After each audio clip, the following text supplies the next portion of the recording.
नमस्कार दोस्तों, स्वागत है आपका हमारे YouTube चैनल DDG के डोज में। आज है प्रैक्टिस सेट नंबर 6 जो दिए हुए एग्ज़ाम्स के ऊपर बनाया गया है। इस एग्ज़ाम पैटर्न के हिसाब से ही इन क्वेश्चंस को जनरेट किया गया है। तो शुरू करते हैं बिना पंचायत के पहले क्वेश्चन के साथ। पहला क्वेश्चन है, बाजीगर उपनाम से किसे जाना जाता है?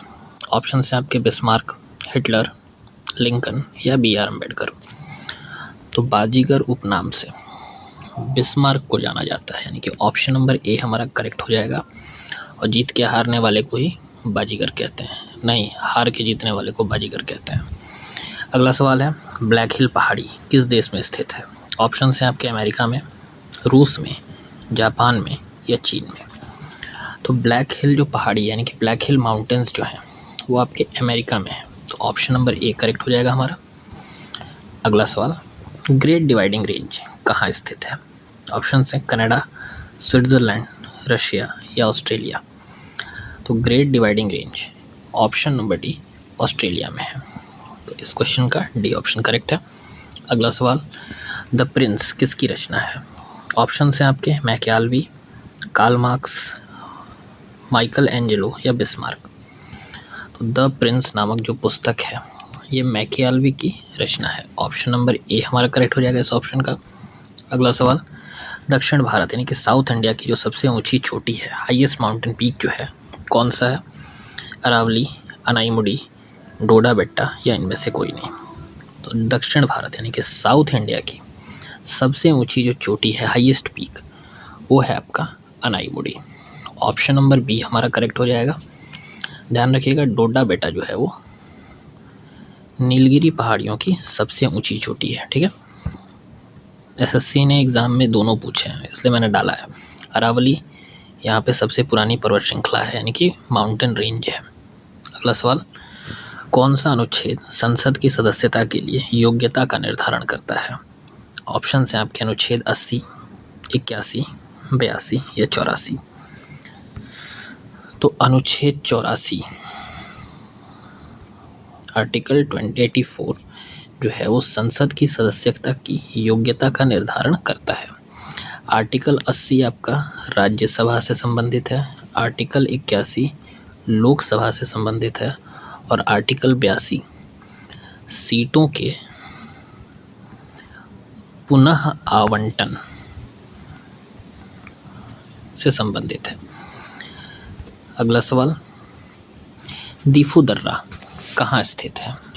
ऑप्शन है आपके हिमाचल प्रदेश, अरुणाचल प्रदेश, जम्मू कश्मीर या इनमें से कोई नहीं। तो दीफू दर्रा जो है वो हमारा अरुणाचल प्रदेश में स्थित है, तो ऑप्शन नंबर बी हमारा करेक्ट हो जाएगा। अब अरुणाचल प्रदेश की बात हुई है तो अरुणाचल प्रदेश के दो बड़े इम्पॉर्टेंट दर्रे पूछे जाते हैं। एक है हमारा बोमडीला दर्रा और दूसरा है यांगमाप दर्रा, यांगमाप दर्रा, ठीक है ना। अगला सवाल, कादरी मंजूनाथ मंदिर। अच्छा, यहाँ पे एक चीज़ और देख लीजिएगा आप लोग, ये तो चलिए क्लियर है कि यहाँ पे बोमडीला और यांगमाप ये दोनों दर्रे दिखने मिलते हैं हमको। इसी के साथ एक इम्पॉर्टेंट चीज़ और आती है, हिमाचल प्रदेश।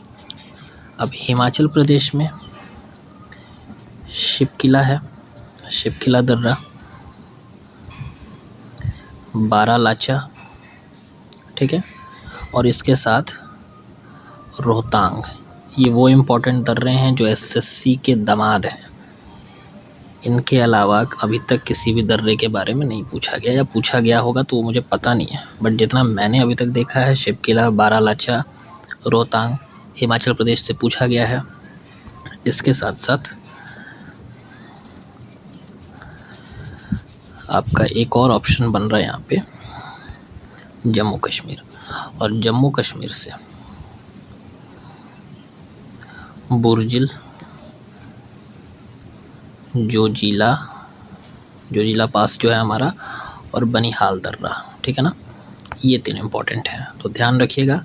अरुणाचल प्रदेश से हमारा था बोमडीला और यांगमाप, हिमाचल प्रदेश से शिपकिला, बारालाचा और रोहतांग, और साथ ही साथ जम्मू कश्मीर से बुर्जिल, जोजिला और साथ में बनिहाल दर्रा। बढ़ते हैं अगले सवाल पे, कादरी मंजूनाथ मंदिर कहाँ स्थित है? ऑप्शन है आपके कर्नाटक में, तमिलनाडु में, केरल में या गुजरात में। तो कादरी मंजूनाथ मंदिर ऑप्शन नंबर ए कर्नाटक में स्थित है। कर्नाटक की बात है तो यहाँ समझ लीजिए कि यहाँ पे एक है विरूपाक्ष मंदिर, एक है विट्ठल मंदिर और एक है मुरुदेश्वर मंदिर। ये कुछ इम्पॉर्टेंट हैं मंदिर हैं। जैसे आर्ट एंड कल्चर जो है ना वो एसएससी का फेवरेट टॉपिक है, तो कंफर्म बनना है। और ये कादरी मंजूनाथ 2020 में पूछा गया था। अगला सवाल, किसके द्वारा घोषणा की गई कि 1947 तक जो सत्ता है वो भारतीयों को हस्तांतरित कर दिया, यानी कि ट्रांसफ़र कर दिया जाए। ऑप्शन है आपके लॉर्ड मैकाले, क्लीमेंट एटली, माउंटबेटन या इनमें से कोई नहीं। तो ऑप्शन नंबर बी हमारा क्लीमेंट एटली जो है, इन्हीं के द्वारा ये घोषणा की गई कि जून 1948 तक सत्ता जो है भारतीयों को हस्तांतरित कर दी जाए। अगला सवाल, किस नेता ने मुसलमानों के लिए अलग देश पाकिस्तान की मांग की थी? ऑप्शन हैं आपके मोहम्मद हिदायतुल्लाह, अशरफ अली, इमरान खान या मोहम्मद अली जिन्ना। मोहम्मद अली जिन्ना ये वो नेता थे जिन्होंने मुसलमानों के लिए अलग देश पाकिस्तान की मांग की थी और भारत के लगा दिए थे, वरना आज कुछ और ही होता भारत। अगला सवाल, किस शहर में 2034 शीतकालीन ओलंपिक और पैरा ओलंपिक खेलों का आयोजन किया जाएगा? ऑप्शन है आपके salt lake city USA, Canada, London या पेरिस। तो सॉल्ट लेक सिटी जो हमारा यूएसए में है, यहीं पर 2034 के शीतकालीन ओलंपिक यानी कि विंटर ओलंपिक और पैरा ओलंपिक ये दोनों खेलों का आयोजन किया जाएगा। अगला सवाल, अंतर्राष्ट्रीय बाजार में किस चीज़ की आपूर्ति में भारत का एकाधिकार है? इंटरनेशनल मार्केट में कौन सा ऐसा प्रोडक्ट है जिसके में भारत जो है वो एकाधिकार मोनोपोली लेके बैठा हुआ है? ऑप्शन है आपके एल्यूमिनियम, माइका, गोल्ड या ग्रेफाइट।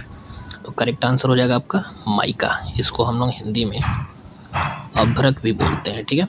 तो अभ्रक के फील्ड में भारत के पास मोनोपोली एकाधिकार है। अगला सवाल, समवर्ती सूची किसके संविधान से ली गई है? ऑप्शन है आपके आयरलैंड, ऑस्ट्रेलिया, दक्षिण अफ्रीका या अमेरिका। तो समवर्ती सूची ये कंकरेंट लिस्ट जो है वो ऑस्ट्रेलिया से संविधान से ली गई है। नेक्स्ट क्वेश्चन है हमारा, मेनिंजाइटिस रोग किसको प्रभावित करता है? ऑप्शन है आपके हृदय को, फेफड़े को, मस्तिष्क को या लीवर को। तो मेनिंजाइटिस रोग यानी कि जो मेनिंजाइटिस नाम की डिजीज़ है ये आपके ब्रेन को प्रभावित करती है, इफेक्ट करती है। तो ऑप्शन नंबर सी करेक्ट हो जाएगा हमारा। अगला सवाल, सौर प्रणाली का आविष्कार किसने किया था? ऑप्शन हैं आपके न्यूटन ने, गैलीलियो ने, आइंस्टीन ने या कोपरनिकस ने।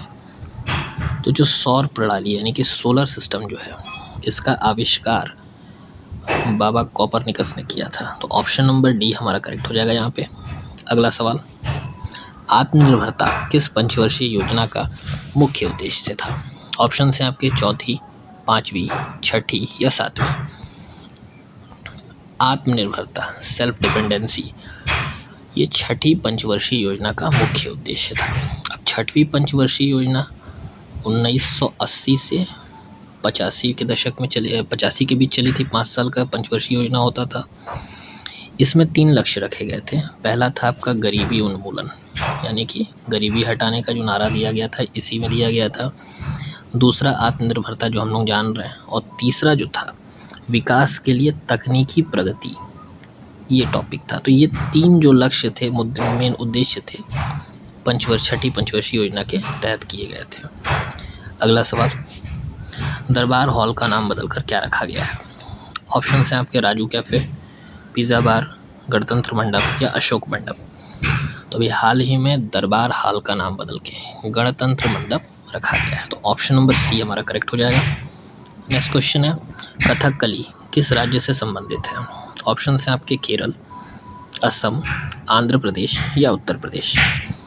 तो कथकली जो नृत्य है केरल का शास्त्रीय लोक नृत्य है।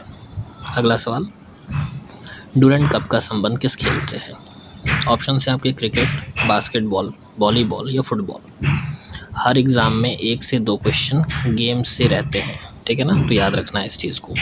तो डूरंड कप जो है आपका वो है फुटबॉल से संबंधित। फुटबॉल से संबंधित एक और बड़ा इम्पोर्टेंट है फेडरेशन कप, जिसके बारे में पूछा जाता है। अगला सवाल, GTS 2025, यहाँ से आपका करंट अफेयर है। GTS 2025 का आयोजन कहाँ हुआ है? ऑप्शन है आपके मुंबई, नई दिल्ली, बेंगलुरु या इनमें से कोई नहीं।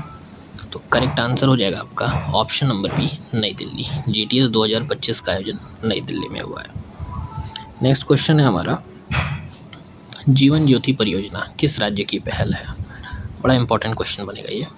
जीवन ज्योति परियोजना पश्चिम बंगाल, उत्तर प्रदेश, मध्य प्रदेश या पंजाब? तो जीवन ज्योति परियोजना जो है ये पंजाब का पहल है। पंजाब राज्य का एक शुरू किया गया नया योजना है। इसमें क्या है, जैसे जो भीख मांगते हैं बच्चे, जिनको ज़बरदस्ती भीख मंगवाया जाता है, उनको बचाने का ये एक बहुत अच्छा पहल शुरू किया गया है। और अभी तक 269 बच्चों को भीख मांगने से बचाया जा चुका है। नेक्स्ट क्वेश्चन, AI शिखर सम्मेलन 2025 किस देश में हुआ है? ऑप्शन से आपके बैंकॉक, श्रीलंका, चीन या फ्रांस? तो AI शिखर सम्मेलन 2025 ये आपका फ्रांस में हुआ है, फ्रांस के पेरिस में। इस बार का जो AI शिखर सम्मेलन है वो पेरिस में हुआ, फ्रांस के। नेक्स्ट क्वेश्चन है हमारा, किस राज्य की पुलिस ने GP दृष्टि पहल की शुरुआत करने की घोषणा की है? इम्पॉर्टेंट क्वेश्चन है आपका। GP दृष्टि पहल जो है ये भी हाल फिलहाल 2025 अप्रैल मंथ में स्टार्ट करने का इसका घोषणा किया गया था, और ये गुजरात पुलिस के द्वारा शुरू किया गया है। ऑप्शन नंबर ए हमारा करेक्ट हो जाएगा। अगला सवाल, खेलो इंडिया यूथ गेम्स का 7वां संस्करण किस राज्य में संपन्न हुआ है? ऑप्शन हैं आपके महाराष्ट्र, सिक्किम, केरल या बिहार? खेलो इंडिया यूथ गेम्स का 7वां संस्करण अभी हाल ही में बिहार में संपन्न हुआ है, तो ऑप्शन नंबर डी हमारा करेक्ट हो जाएगा।